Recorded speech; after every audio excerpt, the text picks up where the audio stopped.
'Twas the night before Christmas, when all through the house not a creature was stirring, not even a mouse. The stockings were hung by the chimney with care, in hopes that St. Nicholas soon would be there. The children were nestled all snug in their beds, while visions of sugar plums danced in their heads. And Mama in her kerchief and I in my cap had just settled our brains for a long winter's nap. When out on the lawn there arose such a clatter, I sprang from my bed to see what was the matter. Away to the window I flew like a flash, tore open the shutters and threw up the sash.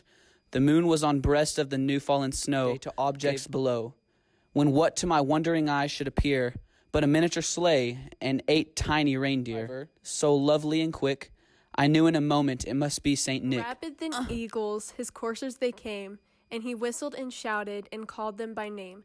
Now Dasher, now Dancer, now Prancer and Vixen, on Comet, on Cupid, on Dunder and Blixen. To the top of the porch, to the top of the wall, now dash away, dash away, dash away all, as dry leaves before the wild hurricane fly. To the housetop the coursers they flew, with the sleigh full of toys, and St. Nicholas too. Then in twinkling I heard on the roof the prancing and pawing of each little hoof. Drew in my head and was turning around. Chimney St. Nicholas came with a bound. He was dressed in all fur from his head to his foot. His clothes were all tarnished with ashes and soot.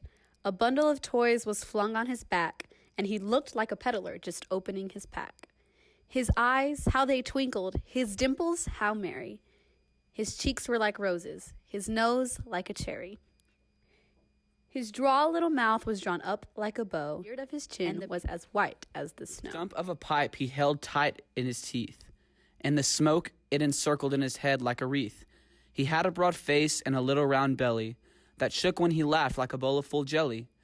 He was chubby and plump, a right jolly old elf. I laughed when I saw him in spite of myself. A wink of his eye and a twist of his head soon gave me to know I had nothing to dread. Not a word, but went straight to his work, and filled all the stockings, then turned with a jerk, and laying his finger aside of his nose, and giving a nod up the chimney, he rose. He sprung to his sleigh, to his team gave a whistle, and away they all flew like the down of a thistle. I heard him exclaim, ere he drove out of sight, Happy Christmas to all, and to all a good night.